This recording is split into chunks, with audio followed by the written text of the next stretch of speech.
Hafa, welcome to Weekend Edition. I'm Nick Delgado, coming to you from the Disaster Recovery Center, the first one ever set up here at the Guam Community College in Manila. If you need help following the aftermath of Typhoon Mawar, this is the place you can come to get the in-person help you need. Visit disasterassistance.gov. To utilities, we're hearing that people have water, but then they'll lose it. We're hearing that people might be tampering with over at the GWA substations with the generators. Have you heard if that's happening? We have. So we're trying to get security out in those places. And some of the reasons that the water, you might have it and then it goes down because when they're trying to fill up the wells, they get the wells going and they try to fill up the reservoirs.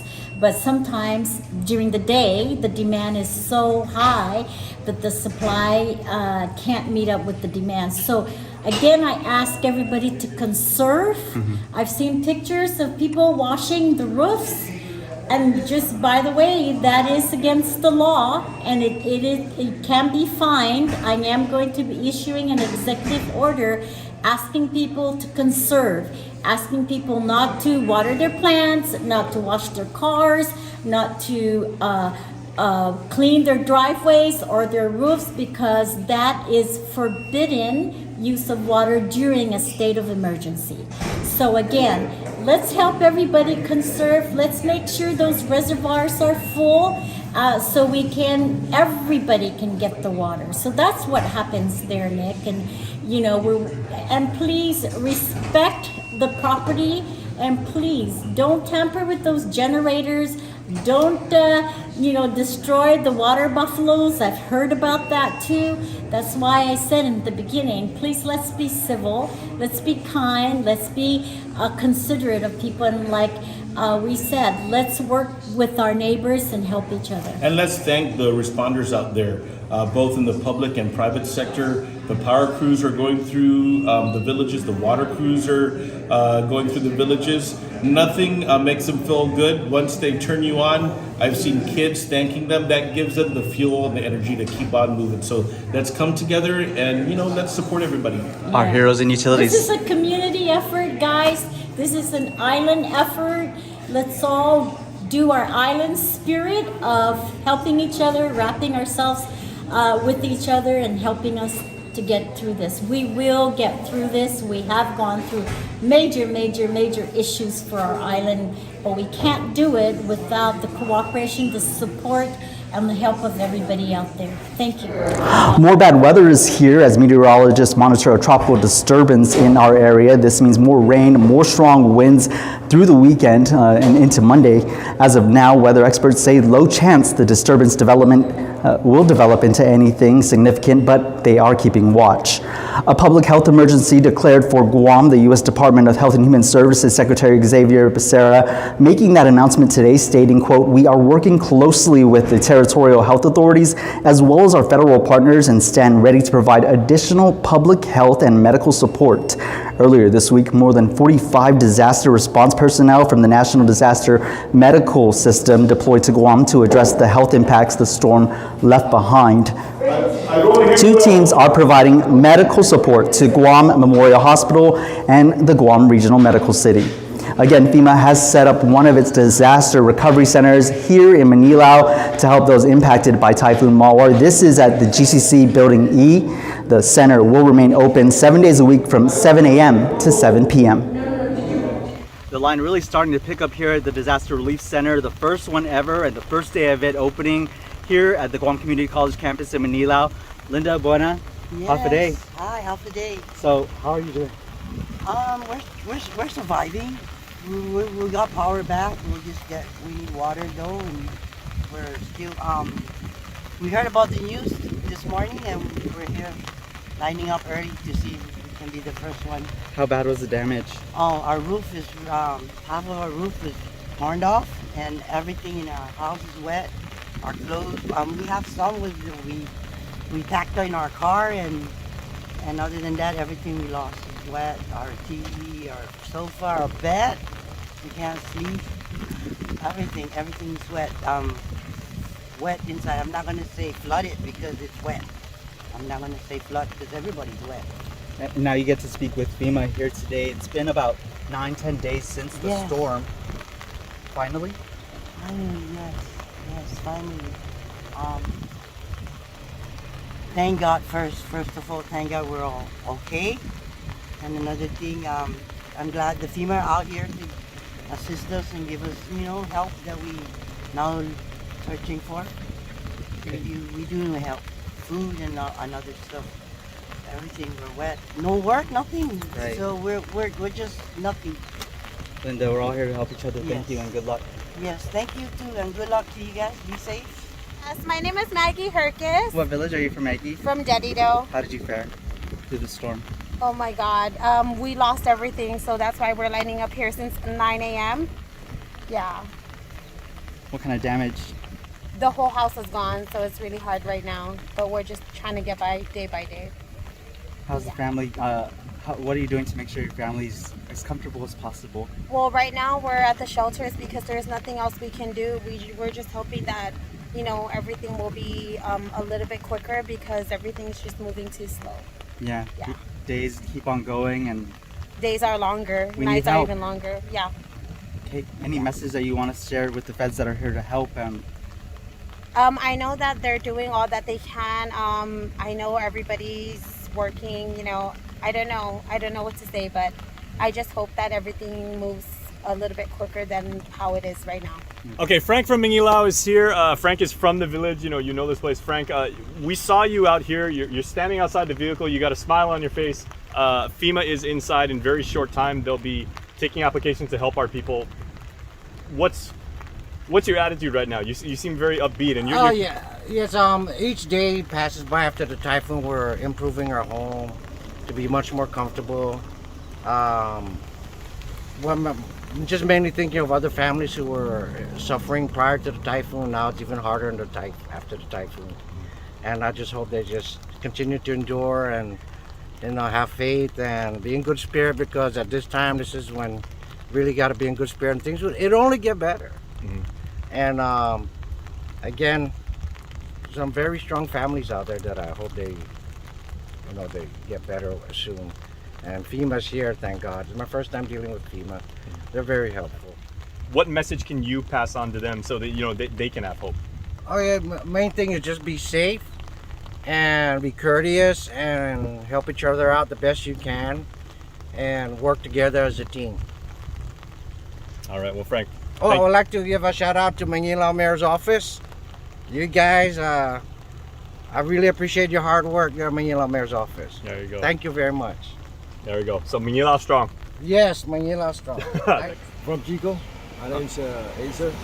Okay. And what kind of damage did your housing? It was total damage.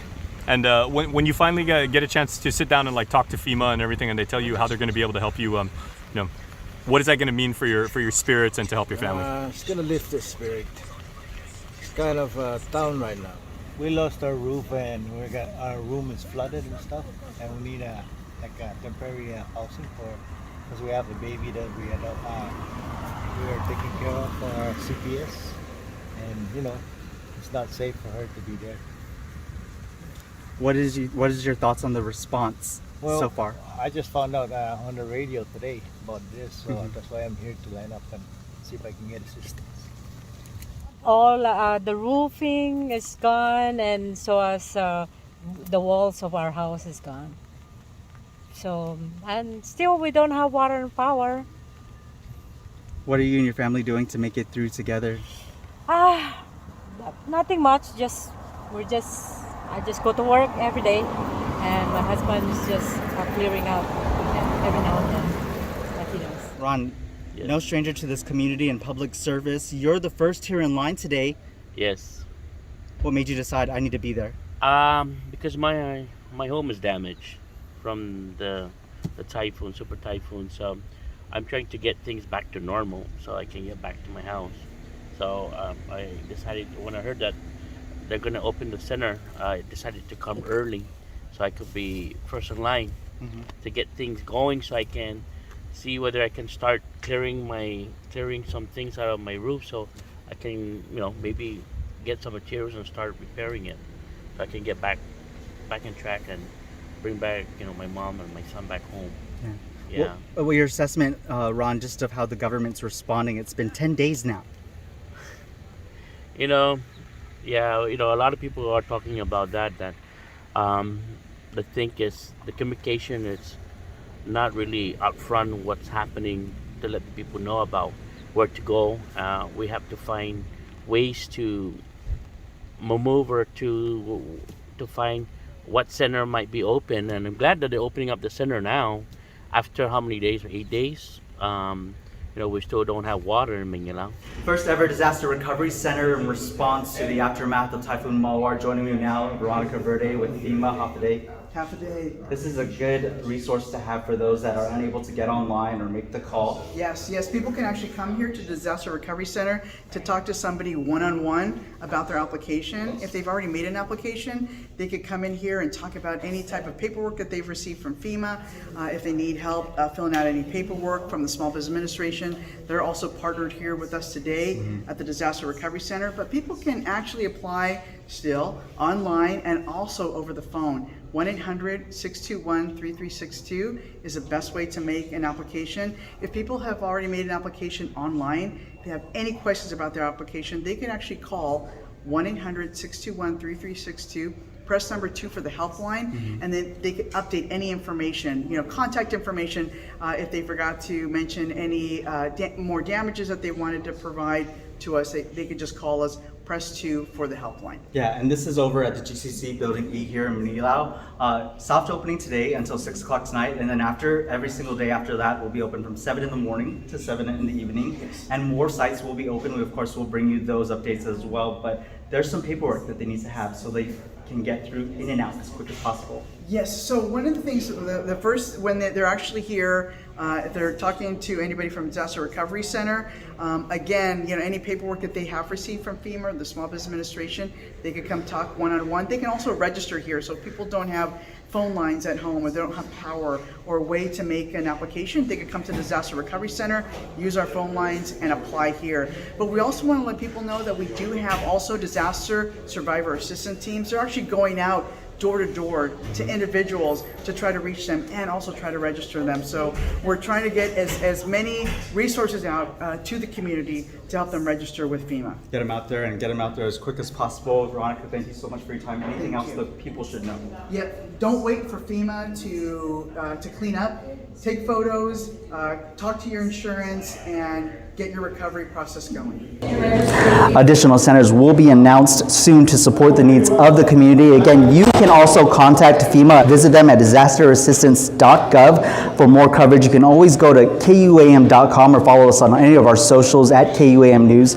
For now, I'm Nick Delgado. Stay strong, Guam.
Congratulations, class of 2023, presented by the University of Guam.